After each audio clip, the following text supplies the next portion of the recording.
Nous avons reçu les béatitudes. Matthieu 5, 1, 16. Voyant la foule, Jésus monta sur la montagne, et, après qu'il se fut assis, ses disciples s'approchèrent de lui. Puis, ayant ouvert la bouche, il les enseigna et dit : Heureux les pauvres en esprit, car le royaume des cieux est à eux. Heureux les affligés, car ils seront consolés. Heureux les débonnaires, car ils hériteront la terre. Heureux ceux qui ont faim et soif de la justice, car ils seront rassasiés.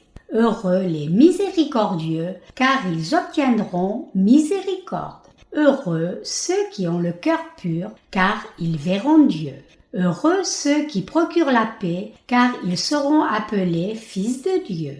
Heureux ceux qui sont persécutés pour la justice, car le royaume des cieux est à eux.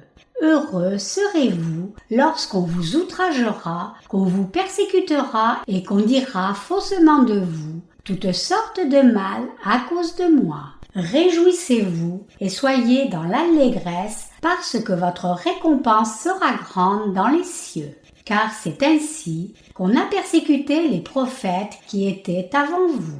Vous êtes le sel de la terre. Mais si le sel perd sa saveur, avec quoi la lui rendra-t-on ? Il ne sert plus qu'à être jeté dehors et foulé aux pieds par les hommes.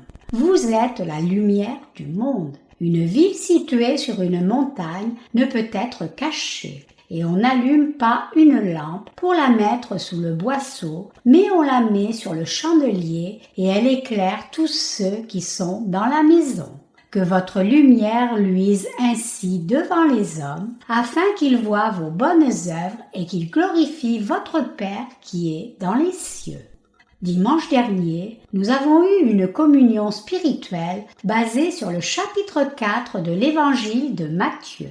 Le passage des Écritures d'aujourd'hui est en Matthieu chapitre 5, qui est aussi bien connu comme les béatitudes dans le sermon sur la montagne.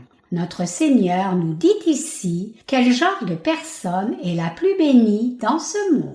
Avant de commencer à prêcher sur ce passage des Écritures, je veux que vous sachiez que la toute première chose que Jésus a faite dans sa vie publique était de descendre au Jourdain pour être baptisé par Jean-Baptiste afin d'enlever les péchés de toute la race humaine. Peu après cela, il a été conduit au désert par le Saint-Esprit. Là, il n'a rien mangé pendant 40 jours et a traversé les tentations de Satan.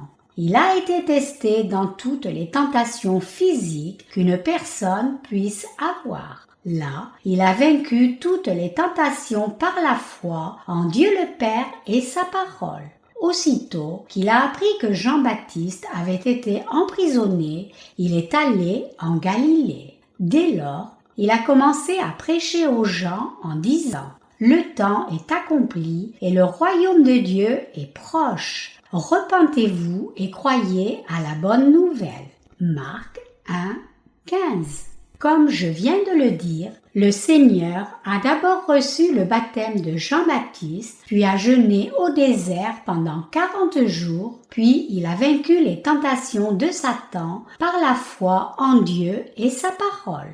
Il a ensuite dit seulement « Repentez-vous, le royaume de Dieu est proche », après avoir quitté Nazareth et s'être rendu en Galilée.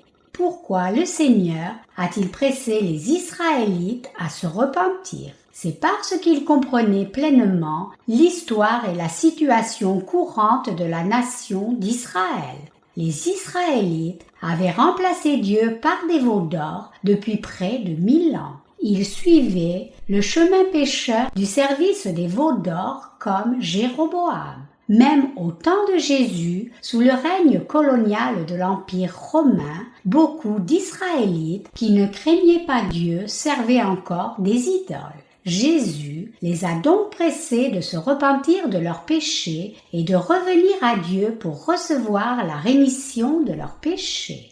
Comme nous pouvons le voir dans la lecture des Écritures d'aujourd'hui, Jésus a d'abord appelé 4 disciples. C'était Simon, aussi connu comme Pierre, André, Jacques et Jean. Puis il a appelé d'autres personnes comme ses disciples. Jésus les a amenés avec lui alors qu'il prêchait, guérissait les malades et fortifiait les faibles. C'est pour cela que de plus en plus de gens se joignaient à la foule qui le suivait. Jusqu'à ce que Jean-Baptiste commence à crier dans le désert, il n'y avait eu aucun vrai serviteur de Dieu. Jean-Baptiste criait aux Israélites « Repentez-vous, bande de vipères !» Et Jésus criait aussi aux Israélites ce même message de repentance. Les Israélites n'avaient pas rencontré de serviteur de Dieu pendant 400 ans qui ait crié ce message de repentance pour eux. En même temps, Jésus visitait les pauvres et les nourrissait et guérissait les malades. Naturellement, des multitudes de gens suivaient Jésus. En d'autres termes, le ministère de Jésus a commencé à se développer à partir de là. Les premières 29 années de la vie de Jésus dans la chair humaine sur terre peuvent être vues comme une période de préparation pour sa vie publique. Et son ministère est venu à la lumière après que Jésus ait reçu le baptême de Jean-Baptiste, vaincu les tentations de Satan, appelé ses disciples et guéri les malades alors qu'il prêchait la parole de Dieu. Dans la lecture des Écritures d'aujourd'hui, Jésus enseigne une multitude de gens sur la montagne. À travers ce passage des Écritures, découvrons maintenant ce que le Seigneur définit comme bénédiction de Dieu. Heureux les pauvres en esprit. Il est écrit « Heureux les pauvres en esprit, car le royaume des cieux est à eux. » Matthieu 5, 3. Ce que Jésus dit ici n'est pas seulement pour les Israélites, mais aussi pour tous les peuples du monde. Ce n'est pas pour nos corps, mais pour la bénédiction de nos cœurs. Pendant environ 1000 ans, le peuple d'Israël cherchait seulement la prospérité physique selon l'exemple pécheur de Jéroboam.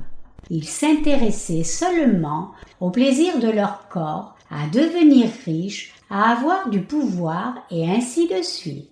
C'est pour cela que le Seigneur a déclaré en premier que les pauvres en esprit sont bénis, car le royaume des cieux est à eux.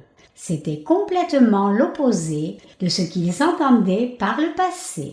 Comment les pauvres en esprit sont-ils bénis? Ils hériteront du royaume des cieux.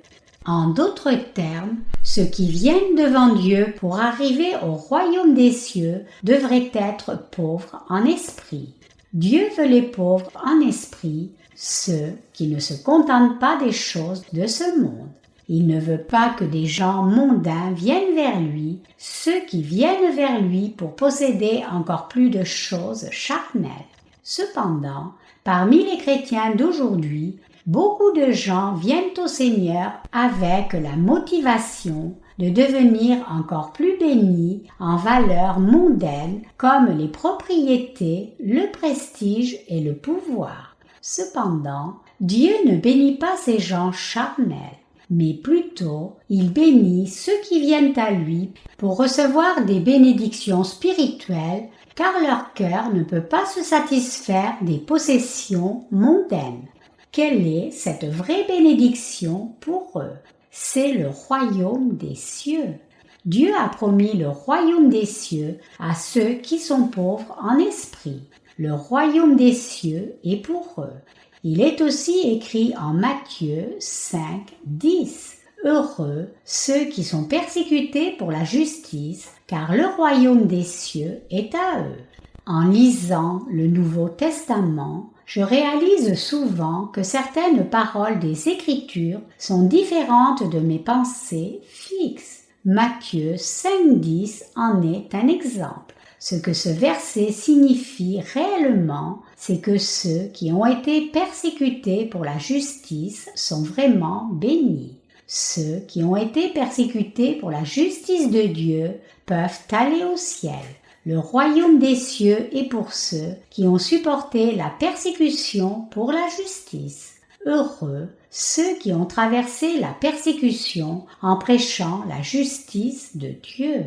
Ceux qui ont subi la persécution pour la justice de Dieu hériteront du royaume de Dieu. Pour certaines personnes, cependant, ce verset peut être confus. Le royaume des cieux est-il seulement pour ceux qui ont subi la persécution? La réponse est non. Ce verset n'implique pas que nos œuvres garantiront un aller simple pour le ciel, mais il signifie en réalité que le royaume des cieux est pour ceux qui prêchent l'évangile de l'eau et de l'esprit qui a éradiqué tous nos péchés contre toute persécution.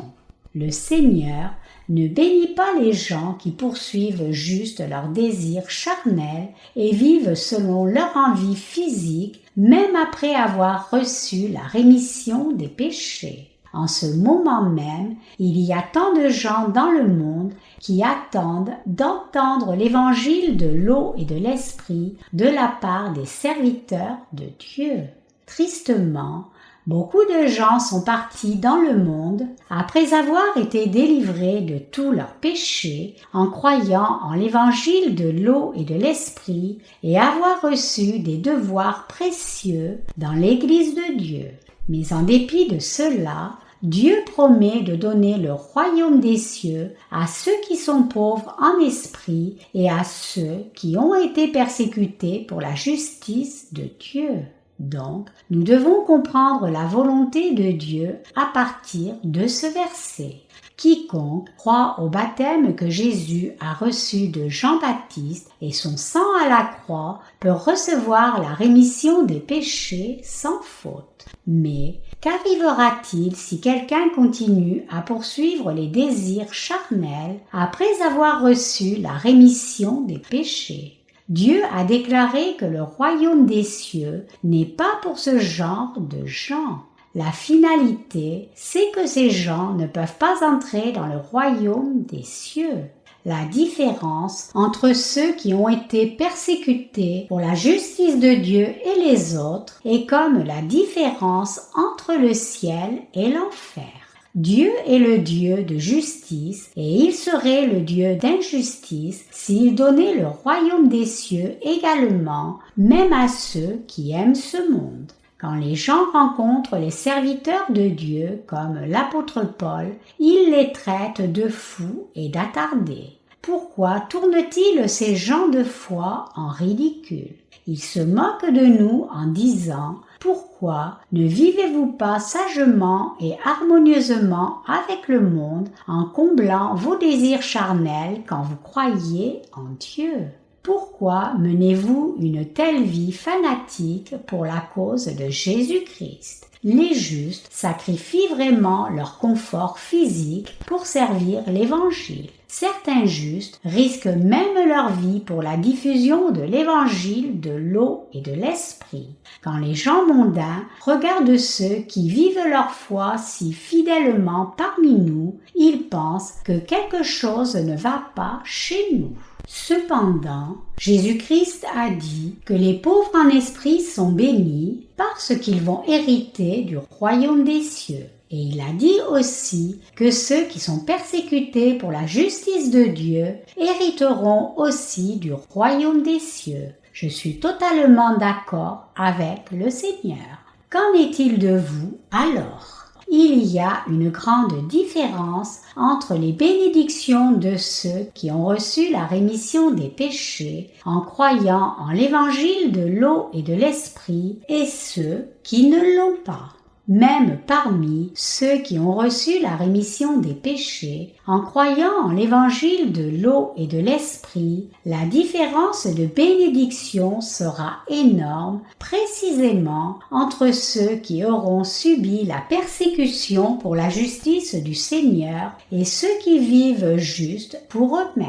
L'écart sera tel que recevoir l'héritage du royaume des cieux ou le manquer. Cela n'aurait aucun sens si quelqu'un allait au ciel après avoir mené une vie égoïste sans jamais prêcher la justice du Seigneur. cela ne serait pas juste pour nous s'ils étaient traités comme nous qui faisons tant d'efforts pour suivre le Seigneur et sommes persécutés pour la justice de Dieu. Dieu nous différencie de ces gens égoïstes. Alors, vous pourriez vous demander si nous pouvons obtenir le ciel par nos propres œuvres. Cependant, nos œuvres ne seront jamais une condition suffisante pour le ciel. Plutôt, il convient absolument que nous prêchions l'évangile de l'eau et de l'esprit parce que nous avons reçu la rémission des péchés en croyant en cet évangile authentique.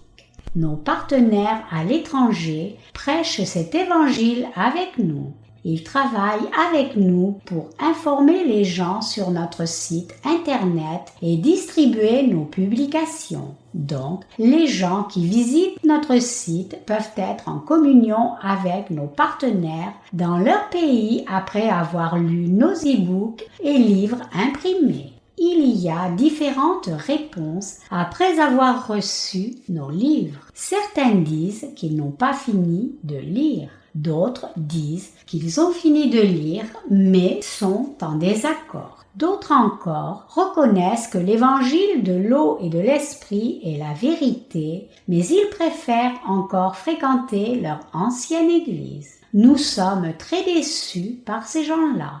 Comment peuvent-ils dire qu'ils croient cet évangile authentique et refuser de se joindre à nous? Je peux comprendre que ce sont des humains faibles, mais je vous assure qu'il y aura un énorme fossé entre eux et nous à la fin.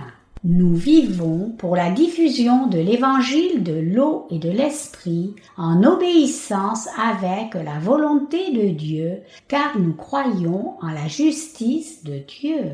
Comment nous sentirons-nous si nous découvrons qu'il n'y a pas de différence de récompense de Dieu après avoir reçu la rémission de tous nos péchés? Nous serons grandement déçus du résultat parce que nous aurons souffert ces difficultés pour la justice de Dieu, bien que nous soyons les mêmes humains faibles qu'eux.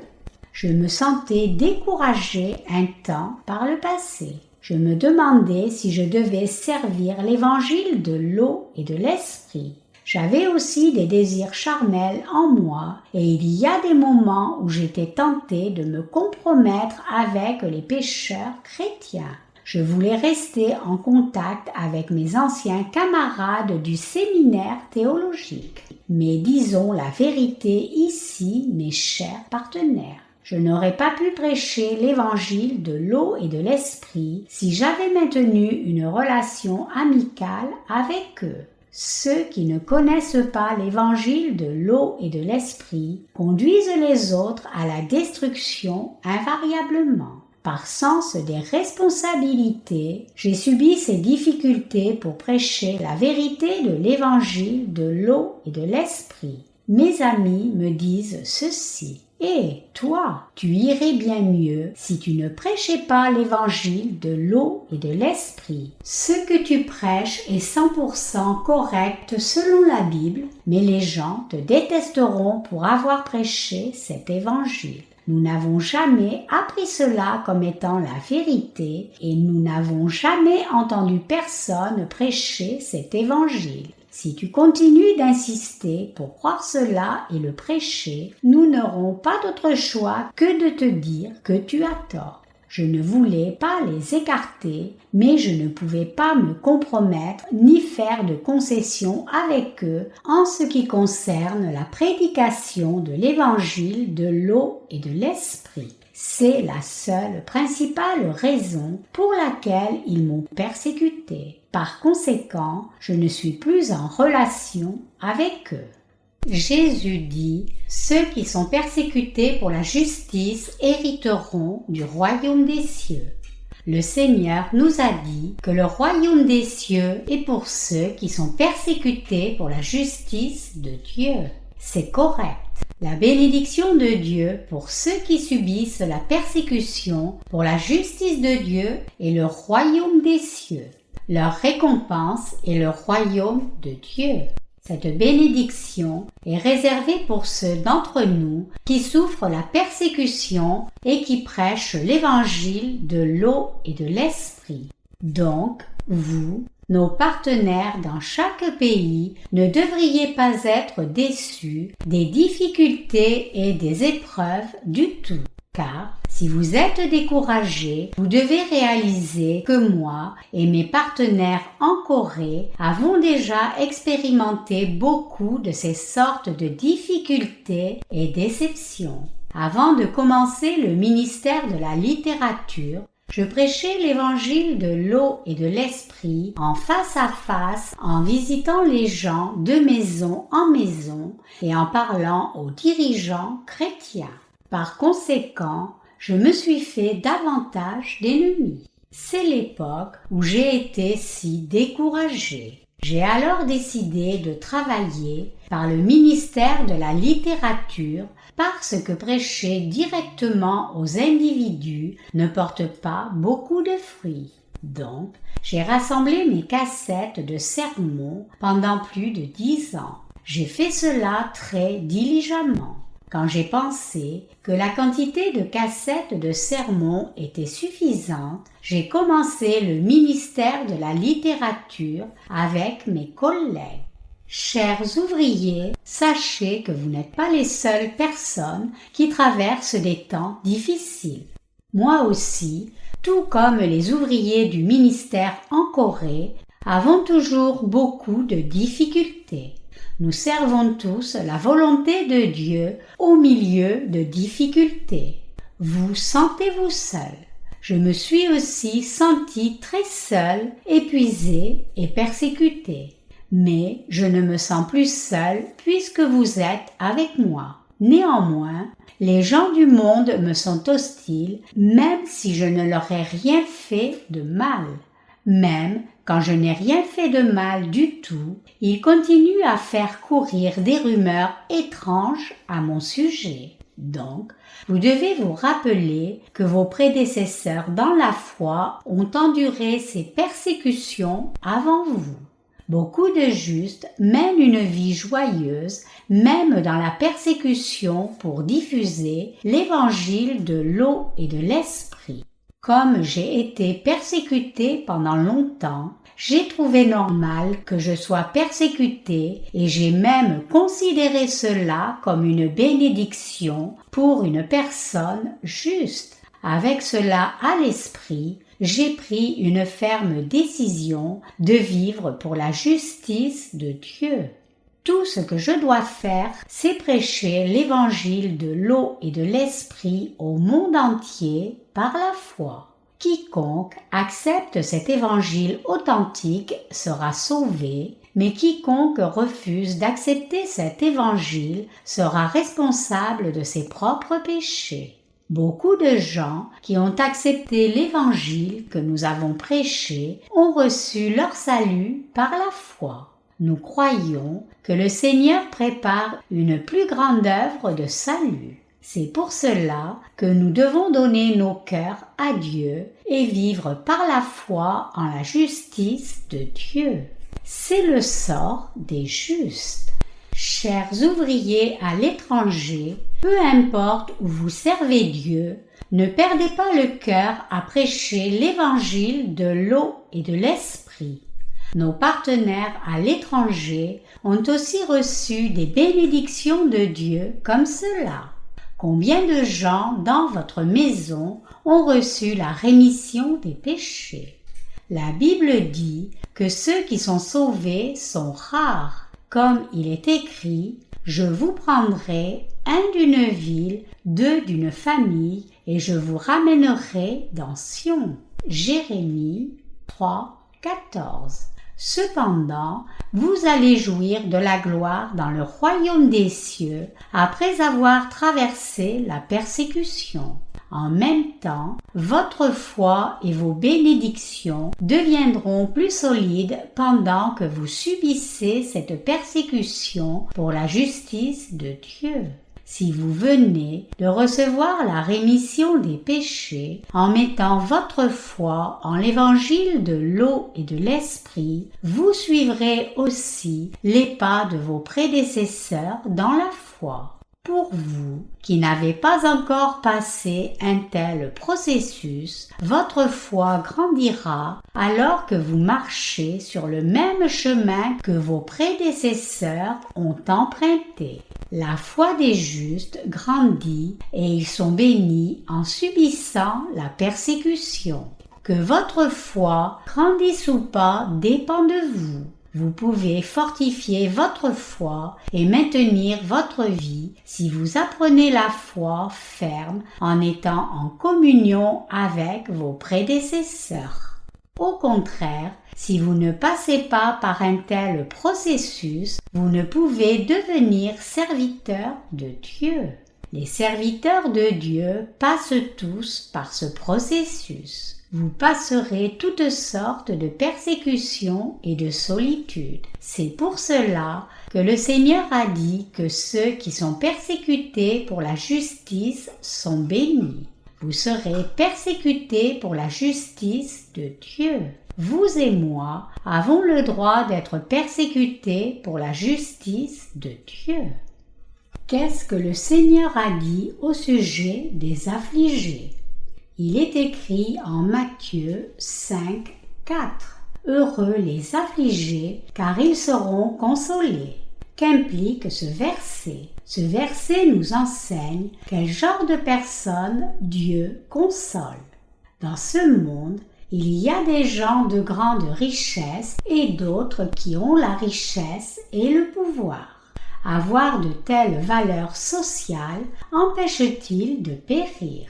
Peu importe combien l'on possède, personne ne peut vivre sans aucun regret dans la réalité. Tous les hommes ont une vie de regrets. Les gens ont des regrets quand ils se voient aller vers la destruction à cause de leurs péchés. Dieu, par contre, dit que ceux qui sont affligés à cause de leurs péchés sont bénis. Il y a des gens qui sont affligés. Oh, qu'ai-je mené une vie si mauvaise! Oh, je suis stupide d'avoir commis de tels péchés. Ces gens qui voient et s'affligent de leurs iniquités sont bénis. Dieu console ceux qui souffrent de leurs insuffisances. Dans une perspective spirituelle, beaucoup de gens parmi les croyants en Jésus-Christ adorent en réalité des veaux d'or. La chose amusante, c'est qu'ils sont complètement inconscients du fait qu'ils ont trahi Dieu et l'évitent. Quand les chrétiens suivent les veaux d'or, ils voient seulement les bénédictions du monde, mais ils deviennent aveugles spirituellement à leur nature basique.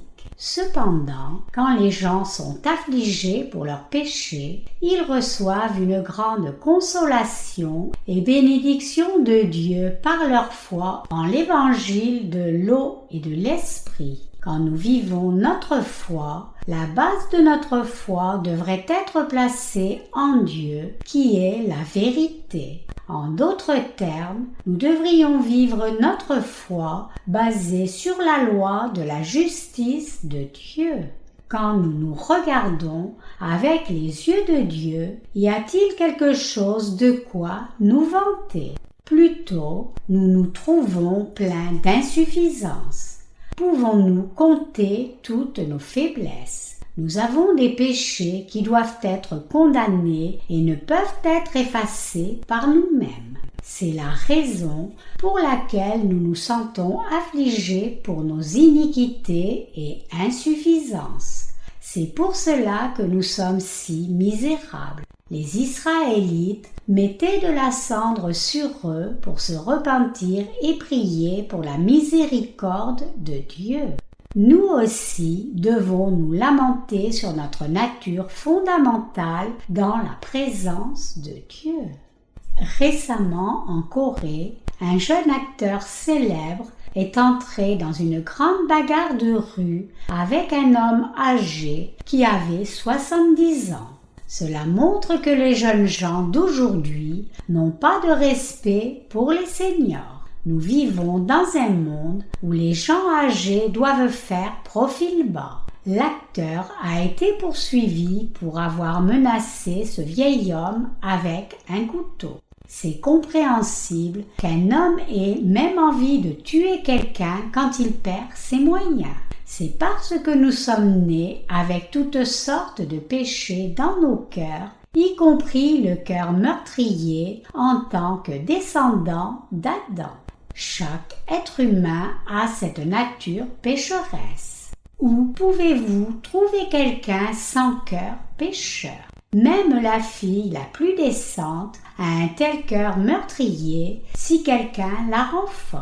Le cœur de tout être humain est comme un mélange sale de nature méchante.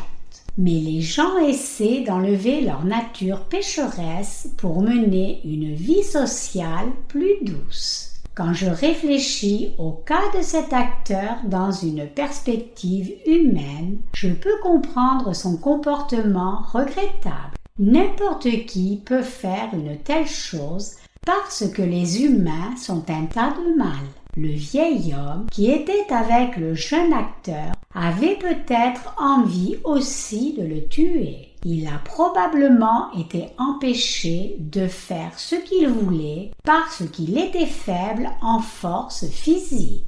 Néanmoins, si quelqu'un reconnaît ses péchés et s'en afflige, Dieu consolera cette personne. La consolation de Dieu est la rémission des péchés. Ceux qui sont affligés devant Dieu se blâment eux-mêmes pour leur comportement pécheur et se lamentent sur leurs péchés. Supposons qu'un jeune homme essaie de tuer quelqu'un par une colère incontrôlable. Mais après cela, il ne peut pas se pardonner d'avoir eu un tel comportement méchant incontrôlable. Il s'afflige alors sur ses péchés, voyant sa nature injuste et tordue, et se tourne vers Dieu pour lui demander de le sauver de tous ses péchés. Des gens affligés comme cela peuvent être consolés par Dieu. Comment Dieu console-t-il quelqu'un comme lui?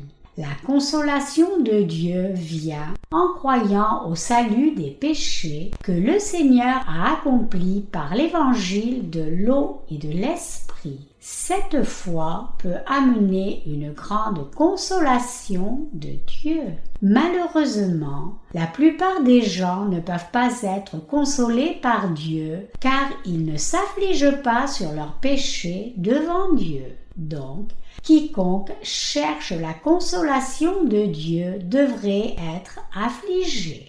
Les Israélites professaient croire en Dieu, mais en fait, ils remplaçaient Dieu par des veaux d'or. C'est l'un des plus grands péchés qu'ils aient pu commettre contre Dieu. Cependant, ils ne s'affligeaient pas de leurs péchés, mais s'opposaient plutôt à Dieu. Néanmoins, le Seigneur est quand même venu sur la terre pour sauver ses pécheurs et leur donner le vrai salut. Et il leur a prêché « Heureux les affligés, car ils seront consolés ». Matthieu 5, 4. Cela signifie que seuls ceux qui sont affligés sur leurs péchés seront consolés par Dieu.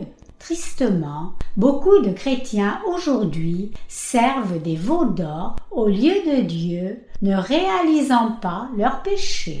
C'est la raison pour laquelle ils ne reçoivent pas de consolation de Dieu.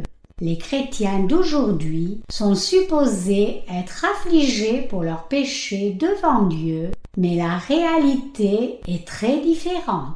La plupart des chrétiens croient que Jésus a versé son sang pour les pécheurs, mais ils ont toujours des péchés qui restent intacts dans leur cœur. Ils ont besoin de regarder dans leur cœur et de s'affliger sur leurs péchés en sentant de la pitié pour leur âme noyée dans le péché. Ceux qui s'affligent de leurs péchés demandent l'aide de Dieu. Cependant, la plupart des gens ne se lamentent pas aujourd'hui, mais plutôt se vantent de leur propre justice. Il y a des gens qui sont comme le péager affligé, qui s'est abaissé et ne levait même pas ses yeux vers le ciel, mais plutôt se frappait la poitrine en disant « Ô Dieu, sois apaisé envers moi qui suis un pécheur. » Luc 18, 13. Leur cri à Dieu « Seigneur, je ne peux pas jeûner 3 jours par semaine comme les pharisiens. Je ne peux pas t'apporter de grandes offrandes. Je suis un pécheur désespéré. Mais veuille me délivrer de tous mes péchés. » Ces gens seront consolés par Dieu. Par contre, ceux qui adorent les veaux d'or croient que la prospérité physique, comme la richesse, un foyer paisible, des enfants qui réussissent et le pouvoir est la seule bénédiction de Dieu. Mais la vérité est très opposée. La vraie bénédiction de Dieu est la rémission des péchés par la foi en la justice de Dieu.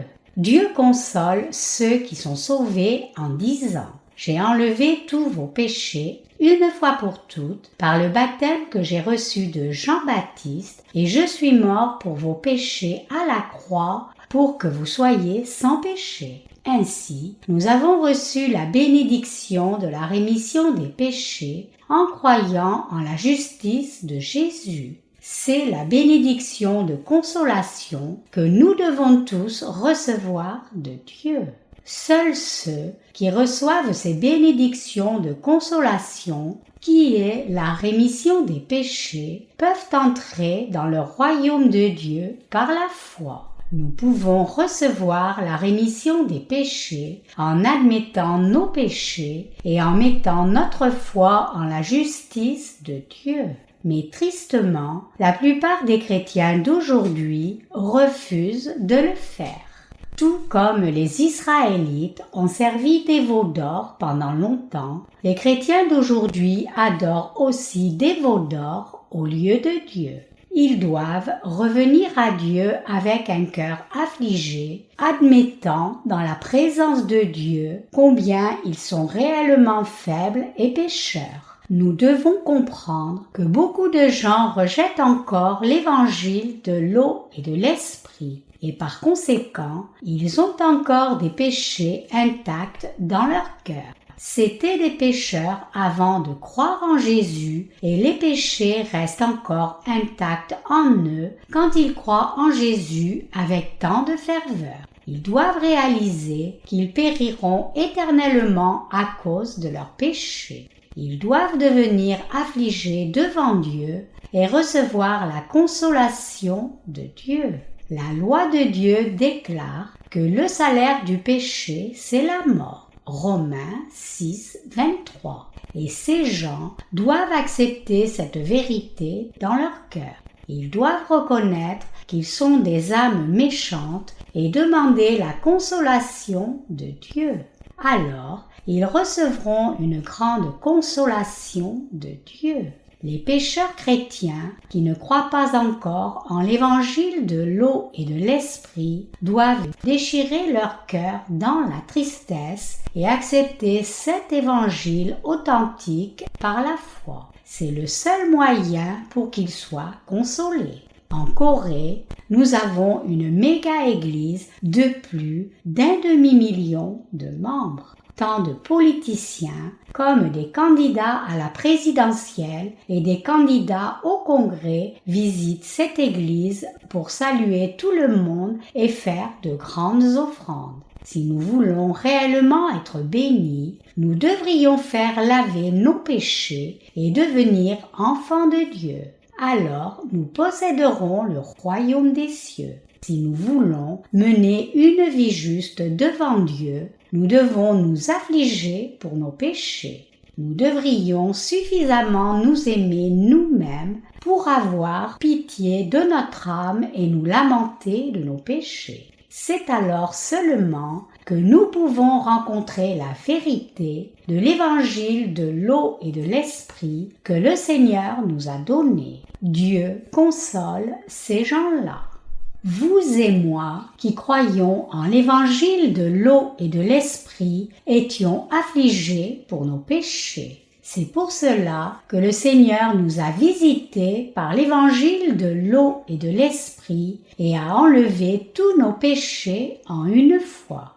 Pensez-vous que nous étions parfaits et décents? Vous pouvez sembler parfait aux yeux des gens, mais ne saviez-vous pas que vous étiez de loin trop insuffisant dans la présence de Dieu? Donc, n'étiez-vous pas quelqu'un qui ne pouvait que s'humilier lui-même? C'est vrai, ceux qui s'affligent devant Dieu reçoivent la bénédiction de la rémission des péchés en croyant en l'évangile de l'eau et de l'esprit. Bienheureux ceux qui sont doux. Il est écrit en Matthieu 5:5. Heureux les débonnaires, car ils hériteront la terre. Qui sont les doux? Ceux qui sont doux devant Dieu sont les gens qui acceptent la parole de Dieu dans la Bible telle qu'elle par la foi. Dieu les considère comme doux. Ceux qui acceptent la parole de Dieu ne vivent pas par leur propre force, mais en ayant foi en sa parole. Les doux sont ceux qui s'inclinent devant Dieu et vivent par la foi en la parole de Dieu et sa justice. Cependant, les gens se méprennent sur ce verset et essaient de montrer leur douceur apparente. Mais ce n'est pas la vraie douceur que Dieu approuve. Les gens vraiment doux sont ceux qui soumettent leur cœur devant la parole de Dieu. Ces gens reçoivent la rémission des péchés en acceptant l'évangile de l'eau et de l'esprit et vont finalement dans le royaume des cieux. Ils vivent aussi une vie bénie sur la terre. Ceux dont le cœur est doux dans la présence de Dieu sont bénis.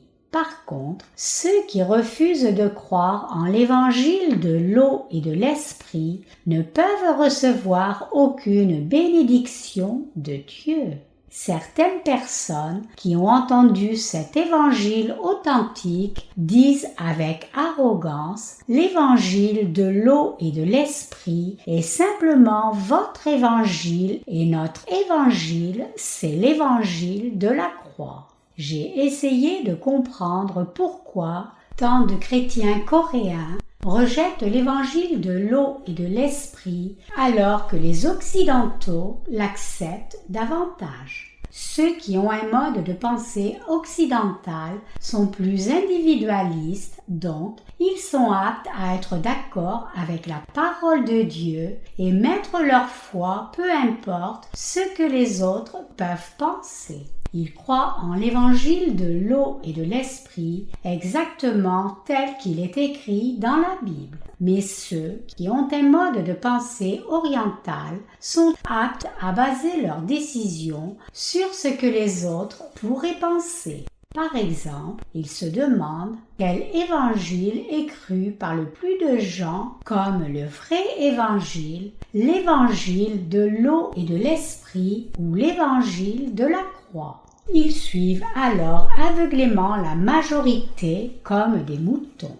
En d'autres termes, les gens asiatiques sont prompts à être influencés par les autres. Ils ont une tendance à suivre la majorité. Les Occidentaux et les Asiatiques ont des modes de pensée plutôt différents et les gens qui ont un mode de pensée occidental sont aptes à être plus ouverts à la parole de Dieu.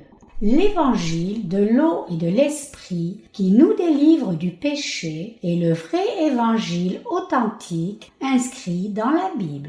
Il n'y a pas d'autre vrai évangile que cet évangile de l'eau et de l'esprit. Ce vrai évangile de l'eau et de l'esprit s'applique à chacun que ça lui plaise ou non. Cependant, juste parce que l'évangile de la croix est déjà diffusé dans le monde entier, la plupart des gens considèrent ce pseudo-évangile comme le vrai évangile. Néanmoins, le vrai évangile donné par Dieu est l'évangile de l'eau et de l'esprit. La Bible approuve l'évangile de l'eau et de l'esprit. L'évangile de la croix est un évangile fabriqué par les hommes et mi-cuit. Puisque tant de gens ont écouté ce demi-évangile, ils hésitent à accepter l'évangile de l'eau et de l'esprit original. Ils peuvent dire « c'est un peu différent de ce que j'ai appris jusqu'à présent. Il semble que ce soit plus complet que l'évangile de la croix. Que dois-je faire maintenant ?» Beaucoup de gens s'inquiètent d'avoir beaucoup de problèmes s'ils acceptent l'évangile de l'eau et de l'esprit, même si cet évangile dont on n'a pas entendu parler est le vrai évangile. Puisqu'ils n'ont jamais entendu cet évangile, à part l'évangile de la croix, les gens ont du mal à prendre une décision de croire ou pas. C'est la raison pour laquelle beaucoup de gens sont hésitants à croire en l'évangile de l'eau et de l'esprit. Je me sens vraiment très désolée pour eux. Pour cette raison, vous devez être décisif quand vous êtes au croisement pour mettre ou non votre foi en l'évangile de l'eau et de l'esprit. Vous devez bâtir votre foi en Dieu à un niveau personnel. Nous étions pécheurs devant Dieu. Nous allons continuer à commettre des péchés jusqu'à notre mort. Donc, nous devons recevoir le vrai salut en acceptant l'évangile de l'eau et de l'esprit. De cette façon, nous pouvons être reconnus par Dieu comme des gens doux et être sauvés de tous nos péchés. Heureusement, beaucoup de dirigeants chrétiens dans le monde entier ont accepté l'évangile de l'eau et de l'esprit et le prêchent aux autres. Beaucoup de gens ont déjà accepté cet évangile authentique. Heureux les miséricordieux. Ceux qui sont miséricordieux envers les pécheurs sont bénis de Dieu. Ceux qui ont déjà reçu la rémission des péchés ont l'obligation de partager cet évangile authentique avec ceux dont les péchés ne sont pas encore remis et qui attendent de périr. Nous, les justes, prêchons cet évangile aux pécheurs, sachant qu'ils périront s'ils n'acceptent pas l'évangile de l'eau et de l'esprit. Les justes ont la miséricorde sur eux parce qu'ils savent combien les pécheurs subiront d'agonie éternellement. Dieu a dit que les miséricordieux sont bénis. C'est pour cela que les justes qui servent l'évangile de l'eau et de l'esprit reçoivent les bénédictions de Dieu. Vous et moi sommes miséricordieux pour ceux qui n'ont pas encore reçu la rémission des péchés, parce que nous avons déjà reçu la rémission de nos péchés en croyant en l'évangile de l'eau et de l'esprit. Quiconque n'a pas encore reçu la rémission des péchés est l'objet de notre miséricorde. Pour cette raison, nous continuons à leur dire de croire en l'évangile de l'eau et de l'esprit. Nous le faisons par pitié pour eux. Nous ne savons pas quand ils vont mourir, mais nous savons certainement qu'ils finiront en enfer. Certaines personnes disent à la légère qu'elles ont du péché. Elles disent qu'elles ne se soucient pas de finir en enfer. Mais est-ce aussi simple? Elles devraient réaliser que l'enfer est un lieu d'agonie permanent. Ces gens ne savent pas ce qu'ils disent en réalité, mais l'enfer est l'endroit le plus douloureux qui soit. Dieu dit dans la Bible qu'en enfer, les vers ne meurent pas et que le feu ne s'éteint pas.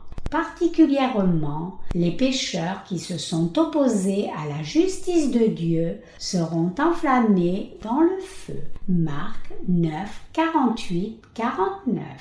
C'est pour cela que nous avons de la miséricorde pour ceux qui iront en enfer à cause de leurs péchés. quand nous avons de la miséricorde pour eux, notre Seigneur aura de la miséricorde pour nous.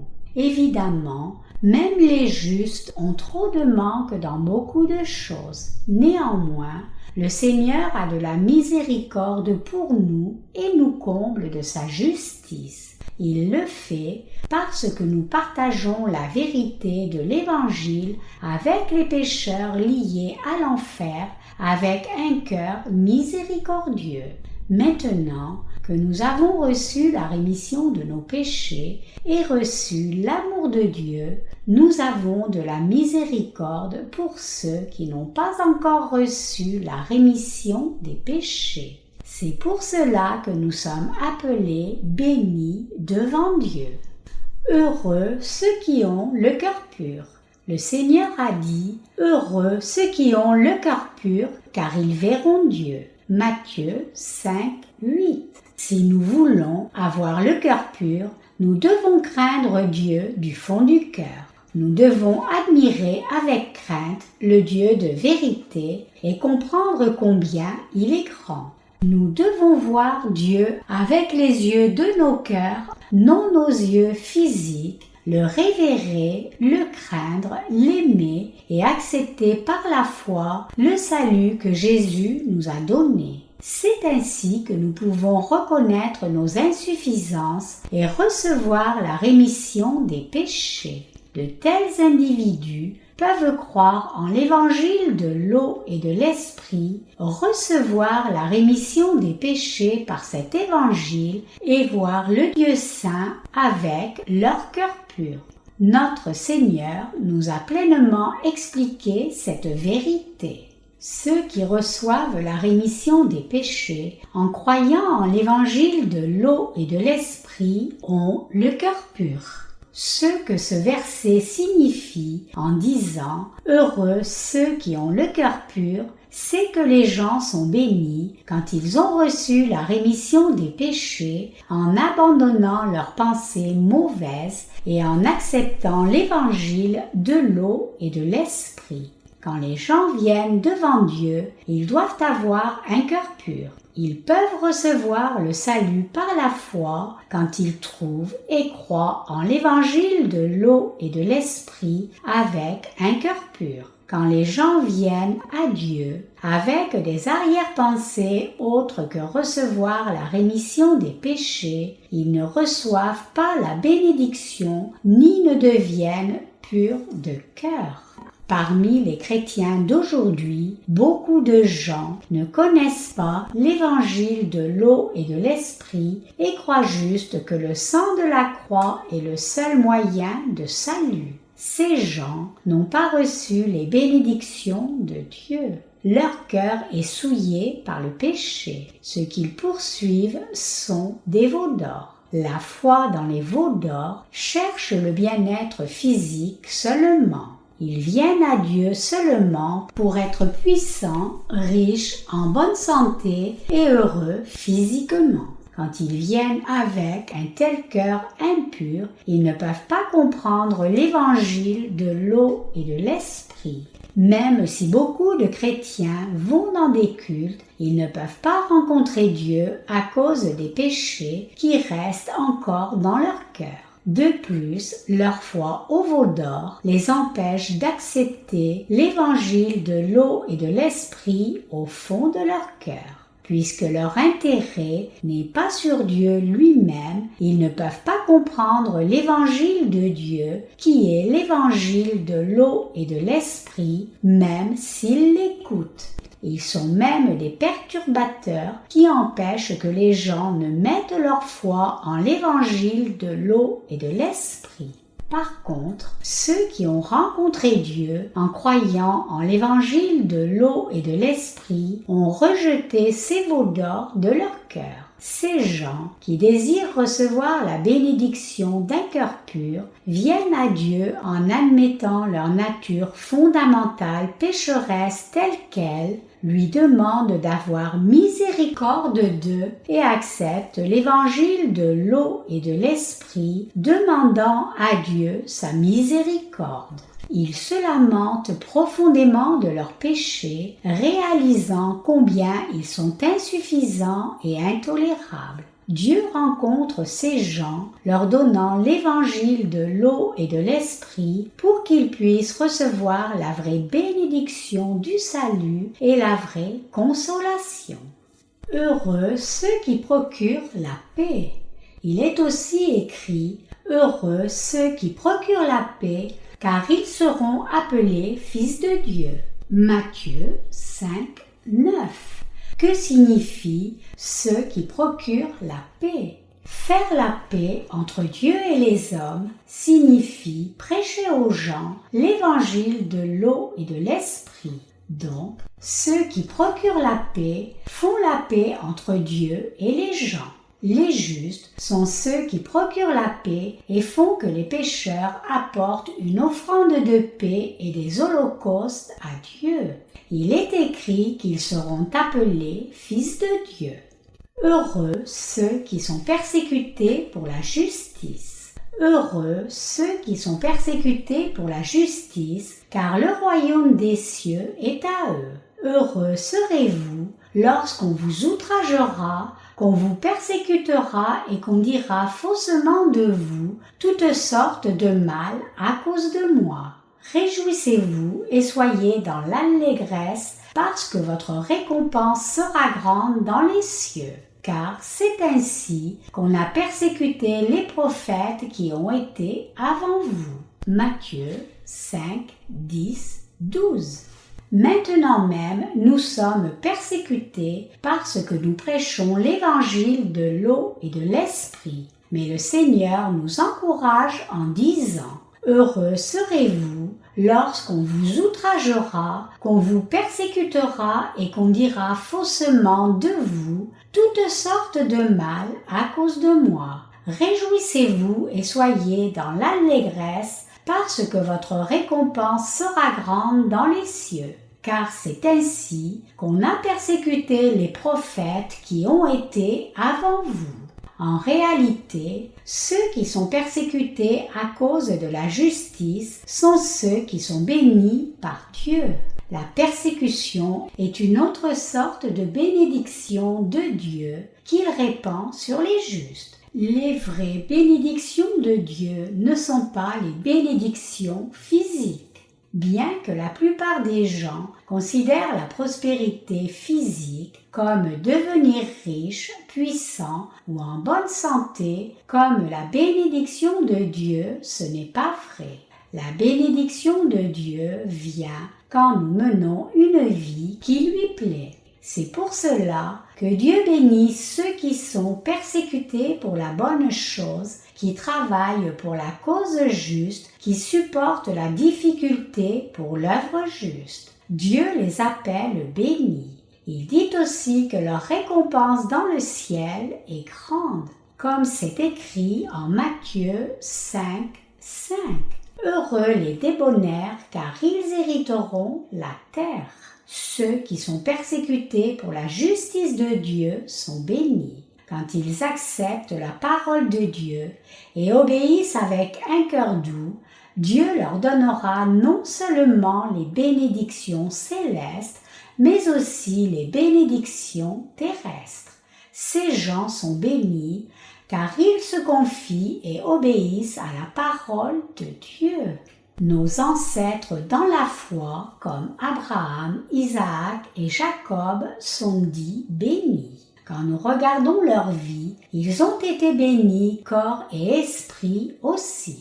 En d'autres termes, ils étaient riches dans l'esprit et le corps. Job était l'homme le plus riche d'Orient. Quant à Abraham, il était fort dans sa foi et riche en possession. Il était l'homme le plus riche de son temps. De même pour son fils Isaac. Ils ont accepté tous deux la parole de Dieu et obéi à Dieu. C'est pourquoi ils sont devenus si prospères. Dieu a donné beaucoup de bénédictions à ses enfants fidèles. De la même manière, Dieu considère ceux qui sont persécutés pour la diffusion de l'Évangile comme bénis. Quand nous sommes persécutés en prêchant l'Évangile, nous recevons les bénédictions de Dieu. Pour cette raison, nous supportons toutes ces bénédictions et ces difficultés alors que nous prêchons l'Évangile de l'eau et de l'Esprit. Par exemple, permettez-moi de vous dire ce qui m'est arrivé. Quand je prêchais l'évangile de l'eau et de l'esprit, un groupe de gens a dit du mal de moi et m'a persécuté. Ils répandaient la fausse rumeur que j'étais un homme méchant. J'ai été profondément blessée quand j'ai entendu un commentaire si scandaleux. À ce moment-là, j'ai pensé en moi-même, je suis peut-être un méchant pécheur devant Dieu, mais je ne suis pas si mauvais en comparaison à vous tous. Comment pouvez-vous me traiter comme cela? Et je me suis calmée puis me suis dit, qui est plus juste devant Dieu? Je suis parfaitement juste devant Dieu. Après tout, cette persécution m'a apporté des bénédictions. Maintenant, nous avons beaucoup de partenaires dans le monde entier. Ils travaillent avec nous pour prêcher l'Évangile. Ils étaient tous débordants de joie quand ils ont accepté l'Évangile de l'eau et de l'Esprit. Depuis, ils ont prêché l'Évangile avec nous.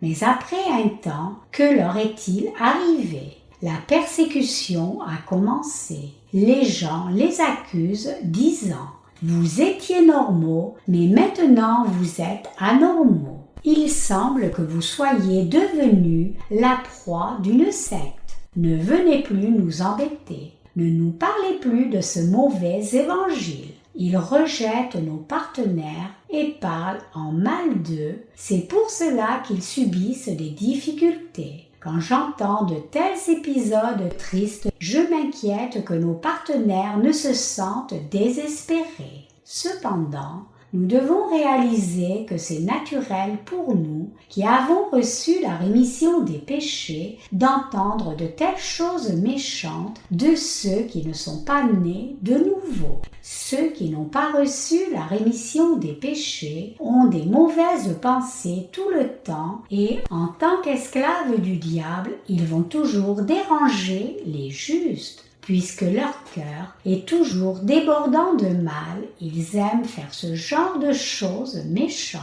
Donc, nous devons réaliser que c'est naturel pour eux de persécuter les justes.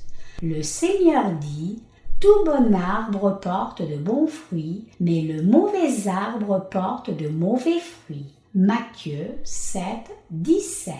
Les bons arbres portent toujours de bons fruits. Les mauvais arbres portent toujours de mauvais fruits. Quelle en est la raison? C'est parce que les semences sont différentes. Comme le Seigneur l'a dit en Matthieu 5, 13, 16, nous sommes le sel et la lumière de ce monde. Le Seigneur a dit que nous sommes des êtres indispensables à ce monde. La nourriture n'a pas bon goût si l'on n'y met aucun sel.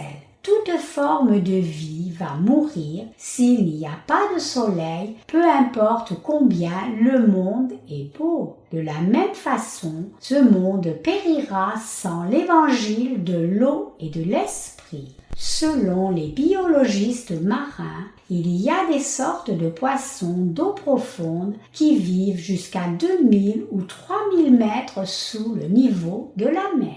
La chose intéressante, c'est qu'ils font de la lumière eux-mêmes. Eux aussi ont la capacité reçue de Dieu de vivre dans un tel endroit sombre. Qu'en serait-il s'il n'y avait pas de rayons de soleil donnés par Dieu? Tout sur terre, y compris les humains, mourrait. Certains animaux, comme les chauves-souris, évitent cette lumière donnée par Dieu, mais les ténèbres ne sont bonnes pour rien. Le Seigneur nous dit « Vous êtes le sel de la terre ». Il nous dit aussi « Vous êtes la lumière du monde ». En d'autres termes, nous sommes des êtres indispensables dans ce monde.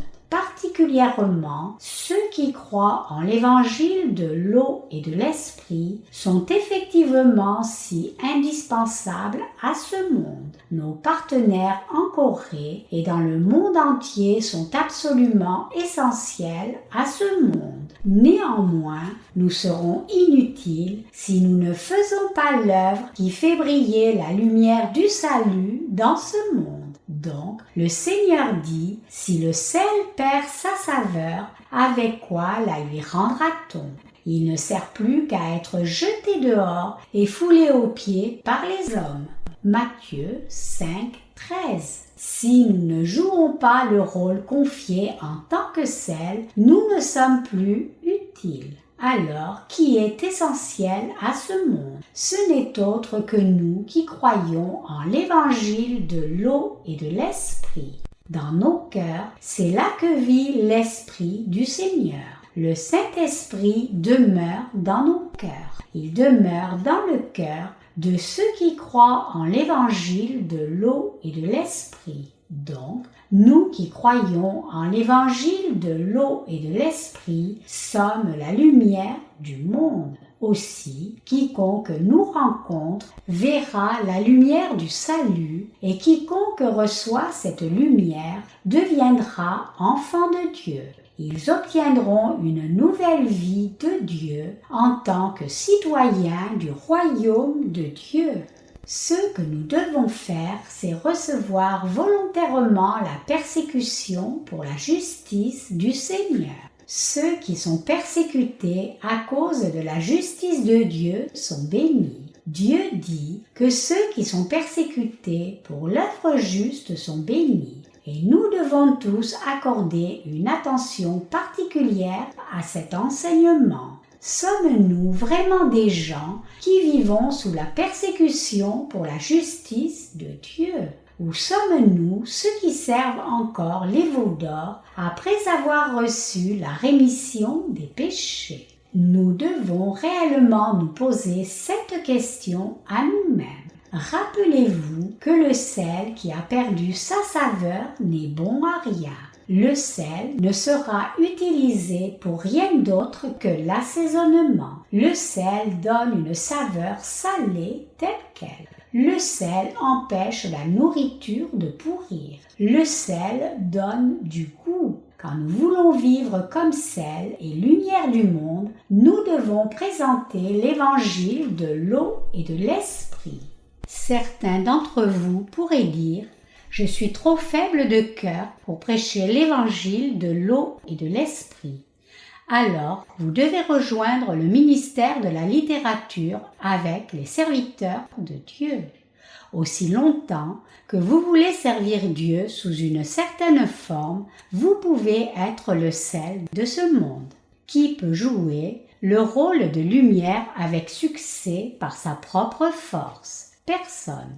Personne ne peut mener une vie parfaite par soi-même. C'est pour cela que Dieu a permis l'Église de Dieu pour nous les justes. Dieu nous a donné son Église et nous enseigne sa volonté à travers ses serviteurs dans l'Église. Les serviteurs de Dieu fixent des objectifs en unisson avec l'Église de Dieu et courent en direction de la volonté de Dieu.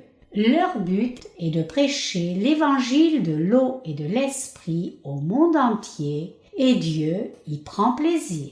Quand nous courons en unisson avec l'Église de Dieu pour la diffusion de l'Évangile, nous accomplissons notre mission dans la présence de Dieu.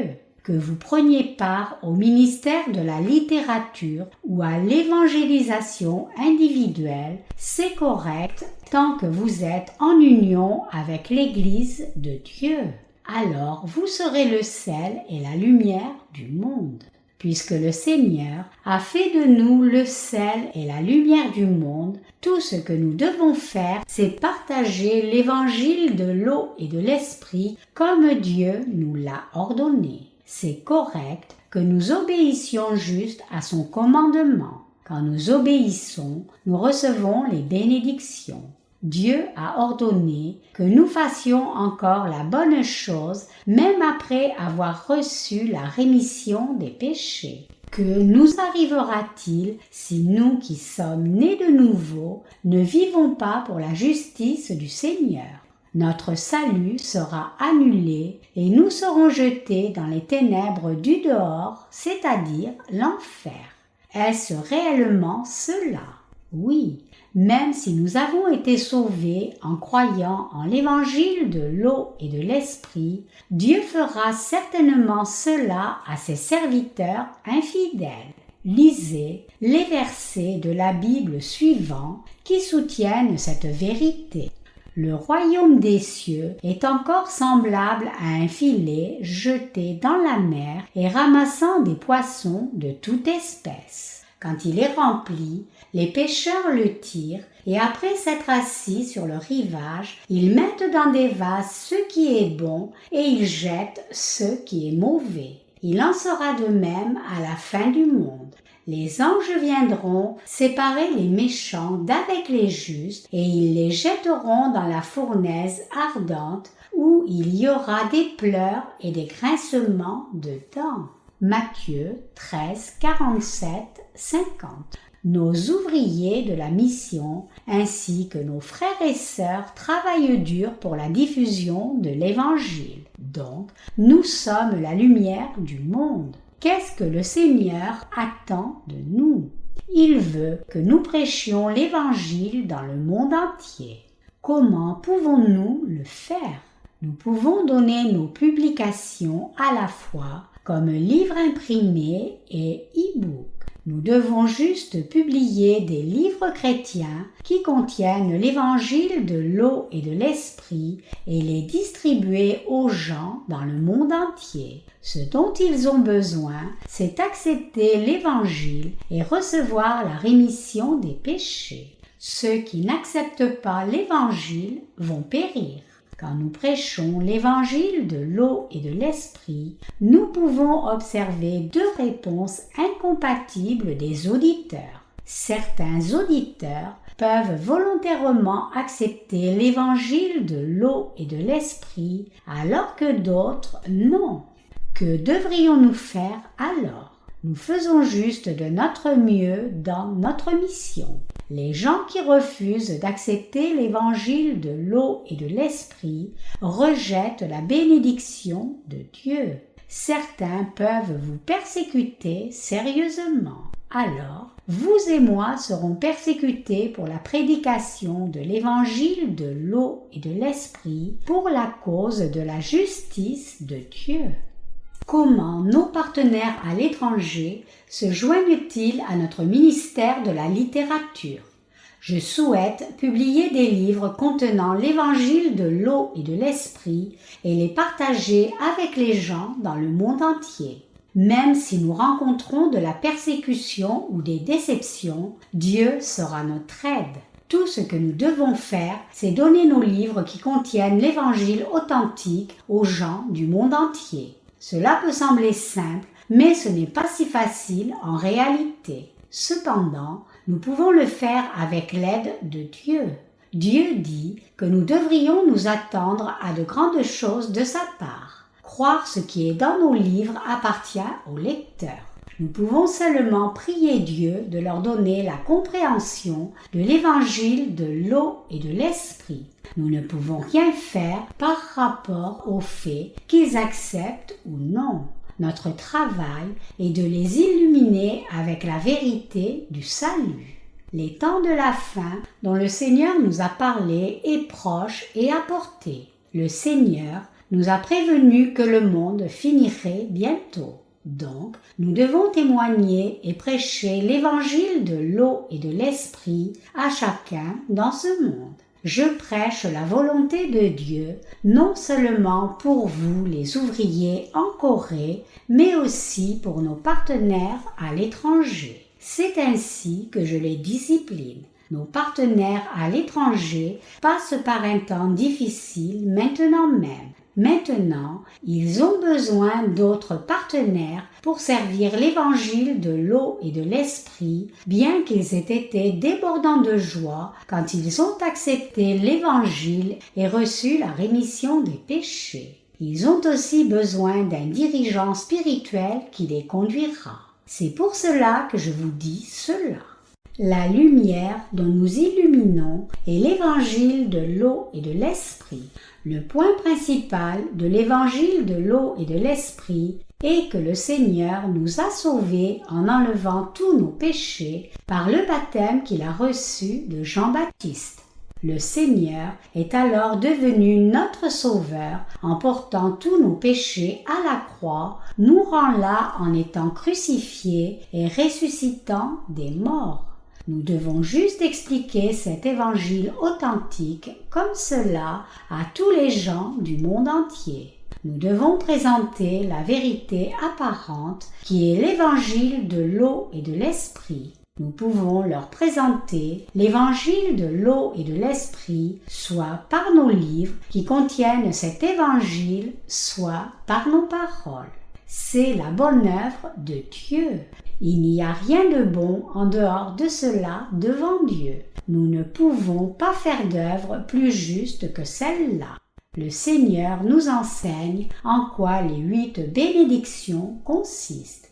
Il nous enseigne le secret à nous, les ouvriers domestiques, ainsi qu'à nos partenaires à l'étranger. C'est correct si nous, les deux, vivons par la foi. Je veux que vous soyez tous d'accord avec moi que c'est ce qu'il y a de meilleur pour nous tous de servir la justice de Dieu à travers notre ministère de la littérature. N'êtes-vous pas d'accord avec moi? Le ministère de la littérature n'est-il pas le plus décent de tout? Notre ministère de la littérature n'amène-t-il pas les gens à recevoir la rémission des péchés? Néanmoins, il y a beaucoup de gens qui doivent encore entendre et accepter l'évangile de l'eau et de l'esprit. Nos ouvriers du ministère disent souvent: n'est-ce pas mieux de présenter seulement les points clés de l'évangile de l'eau et de l'esprit? Cela peut sembler approprié de donner l'évangile en des termes faciles pour que les laïcs comprennent. Cependant, le prédicateur de l'évangile de l'eau et de l'esprit devrait prêcher l'évangile à répétition sous différents angles parce que chacun a des situations et états différents. L'évangile de l'eau et de l'esprit est compréhensible. Quand les gens entendent notre témoignage sur l'Évangile, ils disent « Oh, c'est ce en quoi l'Évangile de l'eau et de l'Esprit consiste. » Il y a des gens qui ont partagé un tel Évangile. Bien que les messages répétitifs puissent irriter les gens, nous devons délivrer le même message à répétition jusqu'à ce que l'évangile de l'eau et de l'esprit prenne racine en eux. Dans tous nos livres, nous devons attester à répétition ce qu'est ce vrai salut et ce qu'est l'évangile de l'eau et de l'esprit pour que nos lecteurs puissent mettre leur foi dans l'évangile avant qu'ils ne finissent de lire le livre qu'ils ont entre les mains. La plupart des gens détestent entendre ce qu'ils savent déjà. Mais les gens ne peuvent pas comprendre ce qui est réellement important juste en l'écoutant une fois, donc nous devons continuer à dire le même message encore et encore. Nous devons prêcher l'évangile de l'eau et de l'esprit sous différents points de vue. C'est alors seulement que les auditeurs peuvent comprendre et accepter l'évangile dans leur tête et dans leur cœur. Autrement, l'évangile de l'eau et de l'esprit ne peut pas s'enraciner dans leur cœur. Nous pouvons comprendre un certain livre si nous le lisons juste 1 ou 2 fois, peu importe le genre de livre. Quand les gens commencent à lire un livre, ils veulent finir de lire ce livre. Ils peuvent continuer à lire juste par curiosité. Cependant, quand les gens lisent nos livres qui expliquent l'évangile de l'eau et de l'esprit sous diverses perspectives, ils sentent que leur cœur est touché. Ouah, mes péchés sont partis de mon cœur. Quand les péchés sont éradiqués des cœurs, les gens se sentent rafraîchis. Recevoir la rémission des péchés rafraîchit nos cœurs. Êtes-vous d'accord avec moi? Oui, cela rafraîchit vraiment nos cœurs. Quand les péchés de votre cœur sont éradiqués, vous vous sentez si soulagé. Acte 3,19 dit « Repentez-vous donc et convertissez-vous pour que vos péchés soient effacés, afin que des temps de rafraîchissement viennent de la part du Seigneur. » Il y a tant de faiblesses dans nos vies et par conséquent, nous sentons de l'agonie et de la tristesse quand nous souffrons du lourd fardeau des péchés. Ainsi, combien nous pouvons nous sentir rafraîchis quand nous savons que tous nos péchés ont été transférés sur Jésus par son baptême et réglés par son sang à la croix. Cela rafraîchit vraiment nos pensées de savoir que le Seigneur a porté toute la condamnation de nos péchés. Cela nous fait nous sentir encore plus soulagés. Au moment même où nous professons notre foi en l'évangile de l'eau et de l'esprit, nous recevons la rémission des péchés. Cela nous fait commencer une nouvelle forme de vie. Dès lors, nous devenons perméables à la persécution pour la cause de la justice. Nous devrions être des gens bénis qui passent volontairement par la persécution pour la justice de Dieu. Nous avons une telle conviction dans nos cœurs. L'apôtre Paul a dit « Je porte sur mon corps les marques de Jésus ».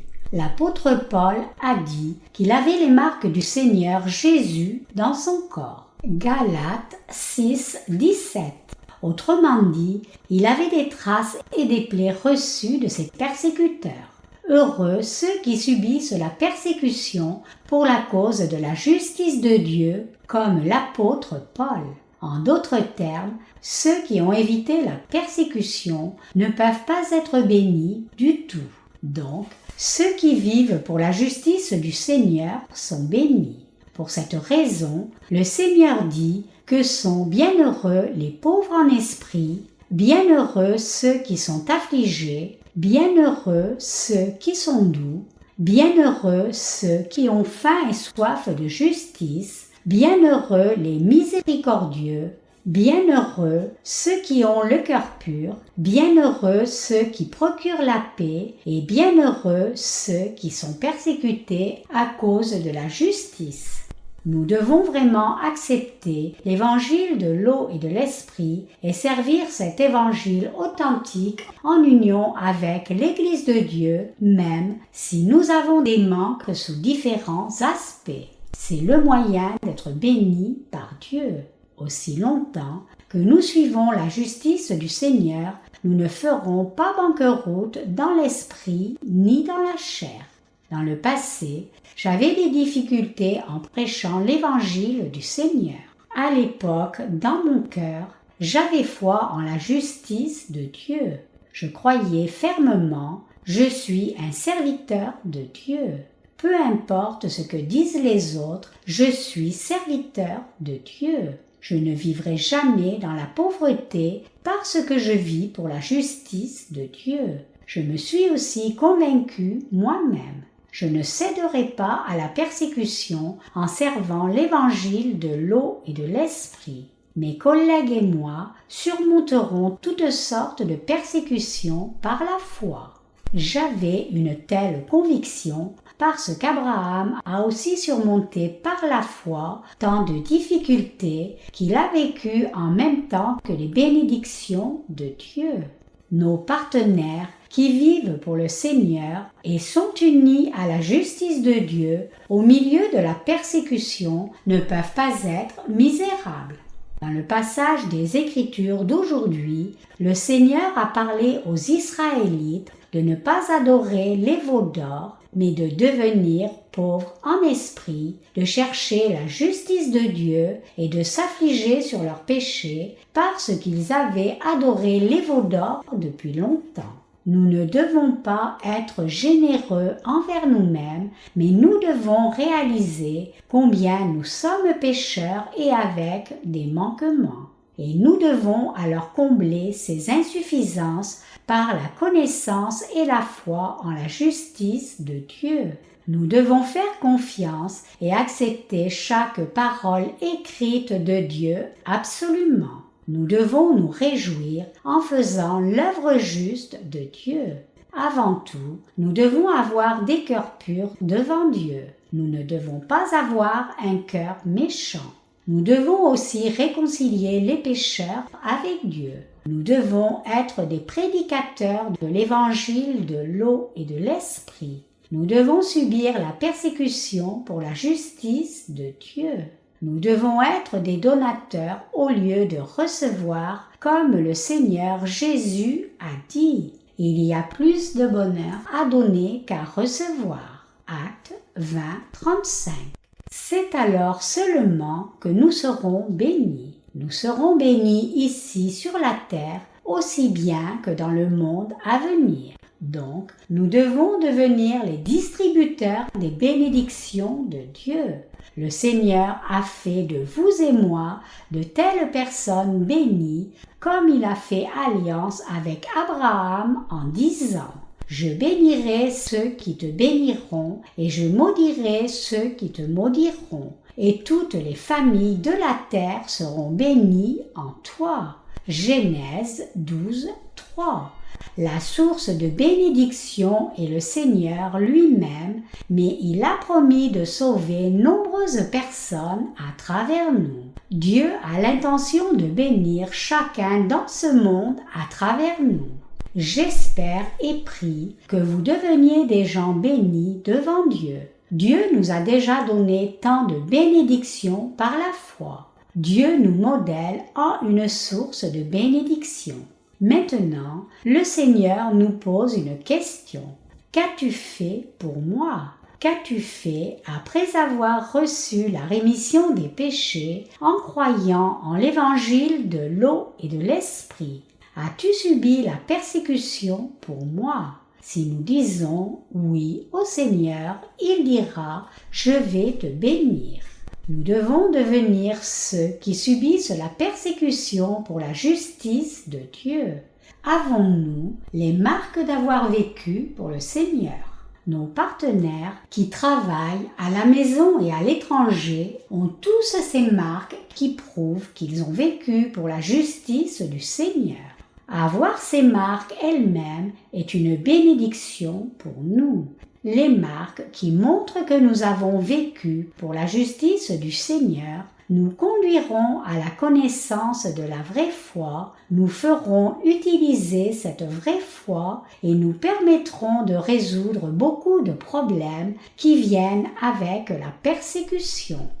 J'espère sincèrement et prie que tous nos partenaires domestiques et étrangers recevront et jouiront des 8 bénédictions que Dieu nous a données. Je prie que personne parmi nous ne vive une vie sans foi et honteuse. Le Seigneur veut toujours nous donner l'occasion de servir l'évangile de l'eau et de l'esprit. Je souhaite que vous saisissiez ces occasions de Dieu et viviez par la foi jusqu'à ce que vous rencontriez le Seigneur. Je prie que Dieu donne la foi et fortifie tous nos partenaires à la maison et à l'étranger pour que nous ne perdions pas courage mais servions plutôt bien l'évangile de l'eau et de l'esprit.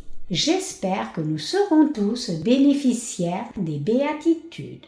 Le Seigneur nous aide tous à prospérer. Je prie que le Seigneur répande ces 8 bénédictions sur tous nos partenaires à la maison et à l'étranger. Alléluia, loué soit le Seigneur.